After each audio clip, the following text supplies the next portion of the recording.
Hi there everyone, it's Craig here from Photography Passion. I'm going to show you the one thing that can really set your images apart from everyone else. A trick that I use a lot in Lightroom. So here you'll see an image that I've pretty well finished processing and it looks pretty good like this.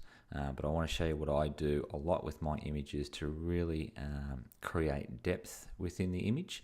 And it's really one thing that I do, and that's use the Radial Filter tool here in the right hand side and then create a custom exposure and shadow adjustment. So I'll show you what I do and show you what difference it can make to this image, which looks pretty good already, but I think if we use some Radial Filters here with just playing with the exposure slider and the shadow slider, what it can do to transform your photos in Lightroom. Alright, so let's get stuck in here and I'll show you what I mean. I'll pick one here, and so I just pick exposure. I'll put it up about one stop of light, and I'll also increase the shadows to probably say 50 to start with. Now what I'm doing is I'll just open this up and you can see it's just created an extra a bit of exposure in the area that I have done. I always make sure that I'll put my feather to probably start with about 100, and that will really create a nice feather all the way through this area here so it doesn't look too fake. And all I'm really doing is creating a torch area. So what I'll do first though is I'll create a custom vignette down the bottom to darken off the image. So what I'll do is I'll click up here and I'll reduce my exposure and put my shadows back down to 0.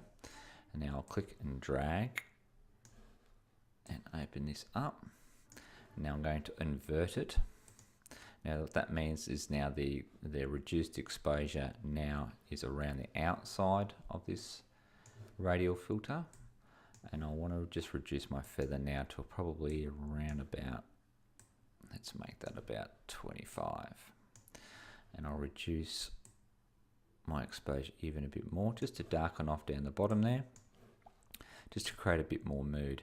Now you can see here now that's a custom vignette, and it's darkened off this image darkened off the area down the bottom of the image there. I actually might just do it a bit more just for dramatic effect at the moment, and I'll show what I mean by using some more custom radial filters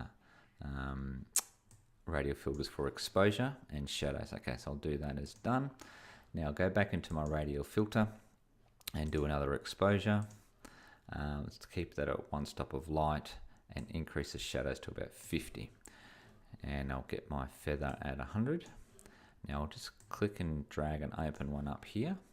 Now as you can see now, it looks like I've got a nice sort of torch or something along those lines that I can use and move around. And I might just increase the exposure a bit more. Now this is just creating depth to the image and creates an area that people viewing your image can look at different parts of your photo, just so that it gives a lot of different aspects to the image. So I'll just leave that one there for now. Let's do another one over here and just really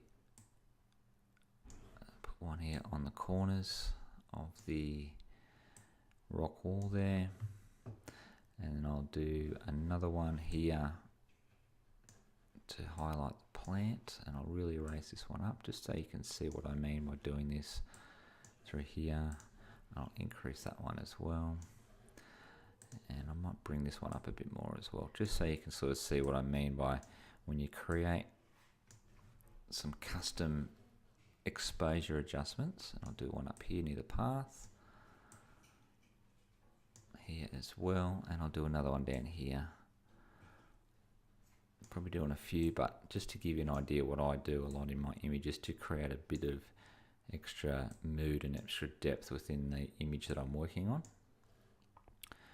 Alright, and so you can see here I've created the custom vignette, which is darks, and then I've really lightened up some areas next to the darks, and now I've got a real contrast between the darks and the lights to really portray some really nice depth and moodiness down the bottom of the image. So let's click done. And that's it really. So you can see the difference now of what you can do by just creating a bit of extra custom exposure radial filters. I normally do about a stop of light and then increase the shadows a bit. and then contrast that against the darks that I've also made around the bottom here. Sometimes I can do it up in the clouds and things like that, or whatever area on the image that you want to highlight and draw whoever's viewing your image into looking at. And so you can see there's a bit of a difference there now on what it looks like. And that's everything, guys. Don't forget to hit a like if you'd like, subscribe, and I will see you all again soon. Thank you.